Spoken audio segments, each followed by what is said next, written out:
because in this video, we're going to be covering everything from the basics of EQ to common techniques for refining your sound for your music production. So if you're new or just starting out in music production, you've probably heard the term EQ thrown around a lot. So I'm here to make it less of a mystery and more of a tool for you.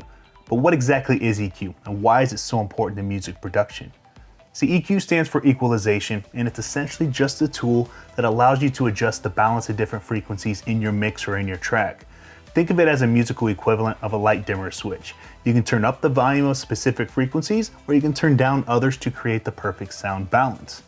So why is EQ so important in music production? Well, let me ask you this. Have you ever listened to a song with too much bass, or maybe the vocals were too quiet, or maybe they were just overpowered by other elements?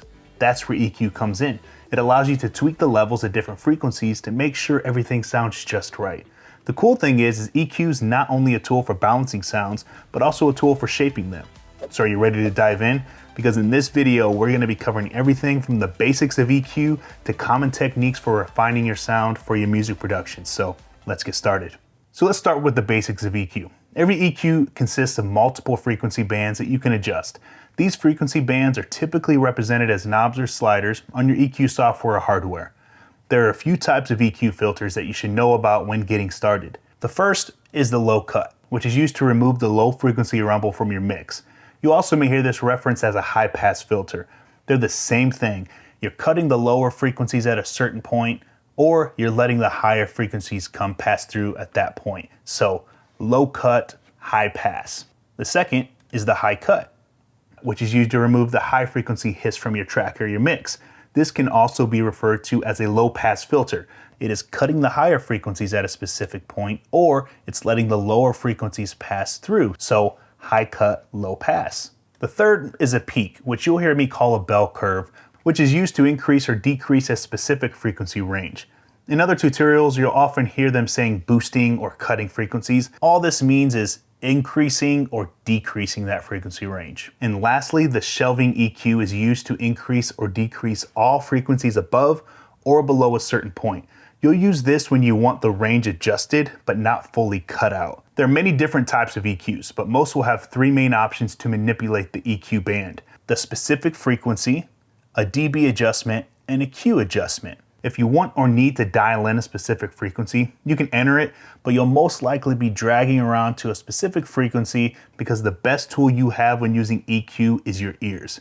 Now, the dB adjustment lets you adjust how much you're going to boost or cut that frequency band, and the Q adjustment is for how wide or thin you want that frequency band to be adjusted.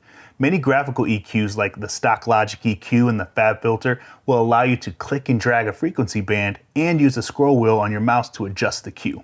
And that's the basics of EQ. Of course, there's much more to learn and explore, but starting with the basics is a great first step. So now let's learn how we can use those tools to begin shaping our sound. In my opinion, if you're just getting started with EQ, then start by working with a graphical EQ. You'll see me use FabFilter Pro Q3 in this video, but there are free alternatives like your DAW's stock EQ, like the one in Logic Pro here, or TDR Nova. And I'll link TDR Nova below. It's free. I would first recommend putting your EQ on a track or mix to hear how each type of filter affects the sound.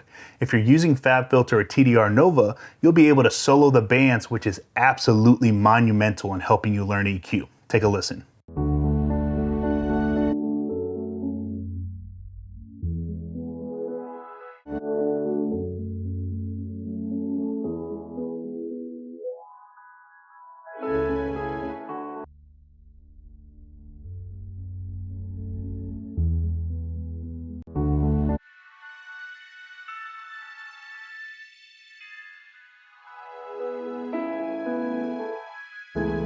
So now that you know the basics of EQ and how to practice by soloing bands, let's go over some common frequency ranges you might want to adjust in your mix. So starting with the bass frequency, the range for bass is typically around 20 to 250 Hertz. To make your bass sound more punchy, you can boost frequencies right around 60 to 80 Hertz. If you want to make your bass sound more full and round, you can boost frequencies more around the 100 to 120 range. If you're dealing with muddiness in your track or your bass, then you can cut some frequencies right around 200 to 250. Now let's talk about mid-range frequencies, which are usually in the 250 to 2K range. To bring out clarity in vocals or lead instruments, you can boost frequencies right around the 1 to 2K Hertz. If you want to reduce the harshness in vocals or lead instruments, you can cut frequencies right around 4 or 5K. Finally, let's talk about high frequencies, which are typically around 8K to 20K. To add more brightness to your mix, you can boost frequencies right around 10K. If you want to make your track or mix sound warmer, you can cut frequencies right around 10K.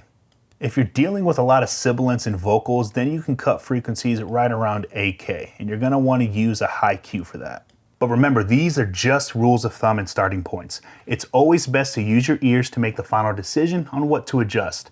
Every mixer track is going to be different, so don't be afraid to experiment with different frequency ranges and settings to dial in the sound you really want. Now that you have a good understanding of the basics and the common frequency ranges, let's look at some common techniques for refining your sound using EQ. The first technique that we're going to go over is called high-pass filtering. This technique involves cutting the low frequencies of a track or instrument to help remove any rumble, noise, or unwanted low end.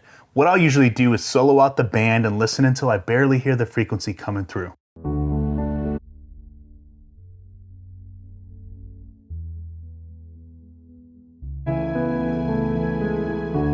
The second technique is called low shelf filtering. This technique involves boosting or cutting low frequencies in a gentle manner, giving the mix a warmer or brighter sound, depending on what you're going for.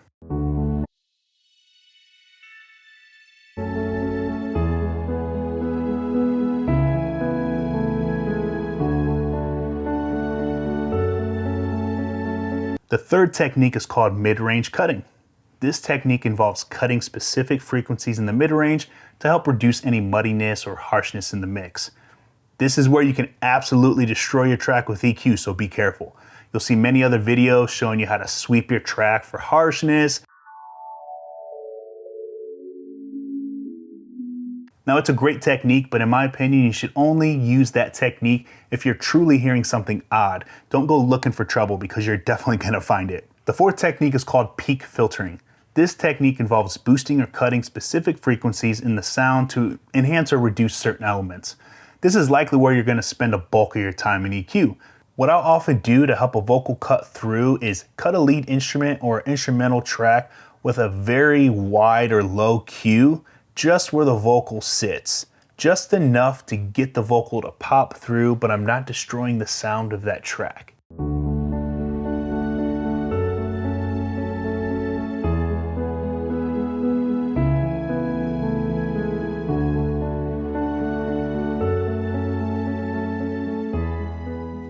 Here's a pro tip for you. Don't forget your opposites. So what do I mean by that? The opposite of a cut is a boost, and vice versa. So if you want to make something warmer, you can cut or low shelf the higher frequencies, or you could boost or high shelf the lower frequencies. If you need more clarity in your vocal, you could boost where the vocal sits, or you could cut some lower muddy frequencies. Both will achieve the same result with a slightly different sound, so try it out. Remember, these techniques are just starting points, and you should always use your ears to make the final decision on what to adjust. Experiment with different techniques and settings and just find the perfect sound for your project. EQ is an essential tool in shaping and refining the sounds for your track or your mix. By practicing and using the techniques that you learned in this video, you can enhance or reduce certain elements in your sound to create the perfect mix for your project. Always remember to use your ears to make that final decision, and don't be afraid to experiment with different techniques and settings. And of course, if you like this video, don't forget to hit the like button and subscribe to the channel for more music production tips and tutorials. But until next time, I'm Phil. Keep creating music.